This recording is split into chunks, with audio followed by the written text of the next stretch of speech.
Our Iman sometimes go high, sometimes go low. When it's high, we're doing a good job. When it's low, we may start committing sin.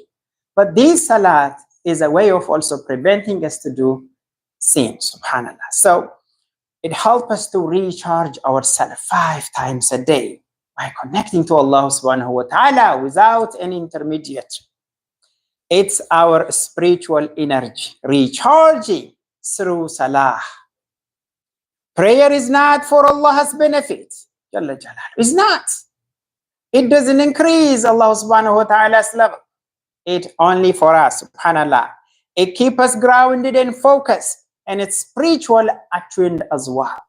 It's for us. You will see the difference when you pray and when you don't pray, subhanAllah. Now, when we pray salat, it also shows our obedience to Allah subhanahu wa ta'ala. In the Quran, Allah subhanahu wa ta'ala says, Surah Al-Baqarah, A'udhu billahi minash shaitanir rajim. وَأَقِمِ الصَّلَاةَ وَآتُوا الزَّكَاةَ وَارْكَعُوا مَعَ الرَّاكِعِينَ. And establish prayer and give zakah and bow with those who bow in worship and obedience. So it's an obedience as well. And by fulfilling these commandments, we demonstrate our submission to Allah subhanahu wa ta'ala's will. When I say it's gratitude, salat is a gratitude, we're gratitude in Allah subhanahu wa ta'ala. It's also expressing thankfulness. We say thank you to Allah subhanahu wa ta'ala for the things that best to us, subhanallah. What is Allah subhanahu wa ta'ala said in the Quran? Surah Ibrahim, ayah number 34. وَإِن تَعُدُّوا نِعْمَةَ اللَّهِ لَا تُحْصُوهَا إِنَّ الْإِنسَانَ لَظَلُومٌ كَفُورٌ. Subhanallah. وَإِن تَعُدُّوا نِعْمَةَ اللَّهِ لَا تُحْصُوهَا. And He gave you from all you asked. And if you should count the favor of Allah, you could not enumerate them. Yes, that's true. We can't enumerate them. If we try to count, subhanallah, the ni'mah that Allah subhanahu wa ta'ala provide us. And think, the sun, it's a ni'mah. The moon is a ni'mah. Anything that's managed by Allah subhanahu wa ta'ala is constantly doing its job.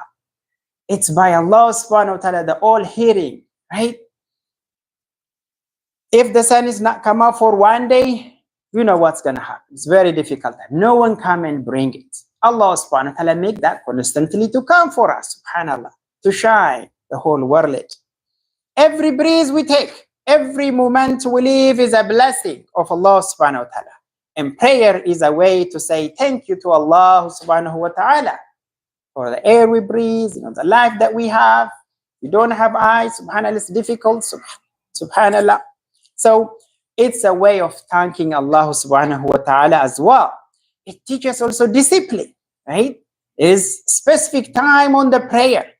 We prayed on that specific time. We're not going to pray it the time I want it. It doesn't work like that. Similarly with the prescription medicine, right? We're not going to take the prescription medicine as we want it. It should be taken as the doctor wants it to have that effective result.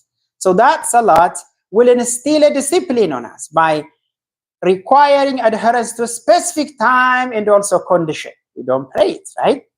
On a place where it's not clean, subhanallah. There is a condition on it. It trains us to prioritize Allah in our daily life. I know we're busy. We have so many things to do on the day, but salat is prescribed. When the time there, we have to go ahead and pray it. So it teaches prioritizing. We don't manage time, right? Time Allah subhanahu wa ta'ala give us. It's no so-called time management. We're managing tasks. We might have 10 things to do per day, in one day, for example. But we're going to prioritize which one is urgent that we need to do. Salat is one of the urgent things that need to be done on its time. We can say, I'm going to pray it later. It doesn't work. It needs to be prayed on time. The only time is when we forget it, right? Or when we are in a sleep, subhanallah. That's the time. But except that, it needs to be prayed on time. There are some conditions, but we can refer that later, subhanallah. So it trains us prioritizing Allah subhanahu wa ta'ala in our daily life, ensuring that we never lose sight of our ultimate purpose that Allah subhanahu wa ta'ala created us. وَمَا خَلَقْتُ الْجِنَّ وَالْإِنسَ إِلَّا لِيَعْبُدُونَ. That's what Allah subhanahu wa ta'ala said. I didn't create it, the human being and also the jinn, but to worship me. That's the main reason why Allah subhanahu wa ta'ala created us. Besides that, yes, there are things we can do, halal things we can do, but the main purpose is that that Allah subhanahu wa ta'ala created. At the end of the day, yes, everyone is going to depart from this world and meet Allah subhanahu wa ta'ala. And the first question will be asked is about salat, because it's a direct commandment from Allah subhanahu wa ta'ala. In the Quran, Allah subhanahu wa ta'ala say that indeed prayer prohibits immorality and wrongdoing. And Prophet Muhammad, peace be upon him, also said, the first thing which will be judged among the persons did on the day of judgment is the prayer. If this is good order, then a person will succeed and prosper. Subhanallah.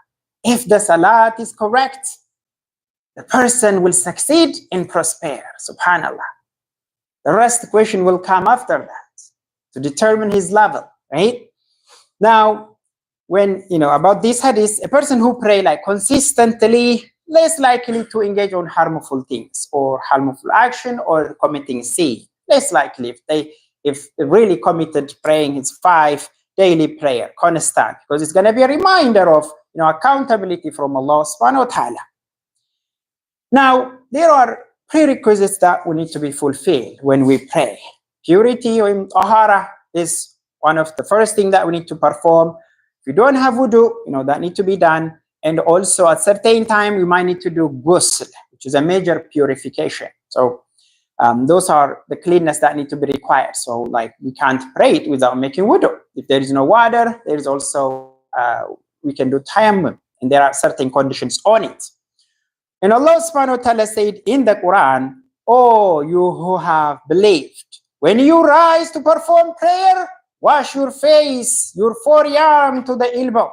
And it continues like that, the surah. So there is an order in the Quran telling us what to do before we pray.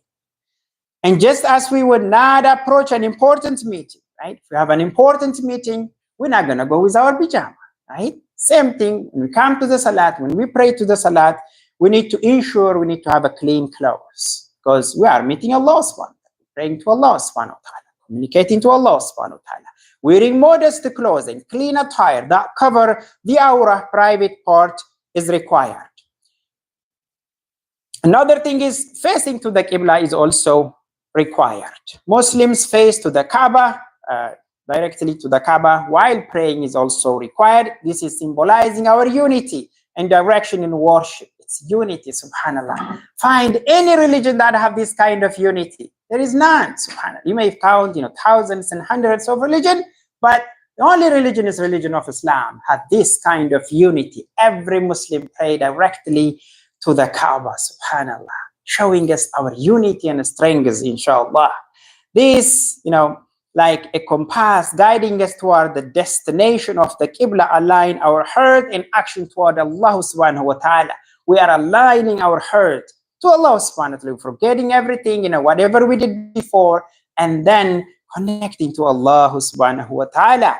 And each prayer has a specific time window, right? Specific time window. And we need to refer that one as well, reminding us the structure of our day around worshiping. Now, there are salats, right? Mandatory, which is the 5 that we mentioned earlier. Those are mandatory prayers that need to be performed on every Muslim. The 5 daily prayer. There's no question on that. You can't skip them, right? The Fajr, Zuhur, Asr, Maghrib, Isha. These are the required mandatory prayers that we need to perform. Now, these prayers provide us a spiritual anchor throughout the day, helping us stay connected to Allah subhanahu wa ta'ala. And there are also additional nawafil prayers or sunnah prayers. These are non-obligatory, but highly recommended act of worship that if we can do them, we will get benefit on them.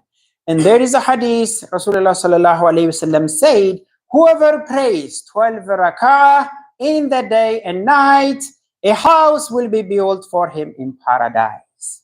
And this is by praying the sunnah, subhanallah.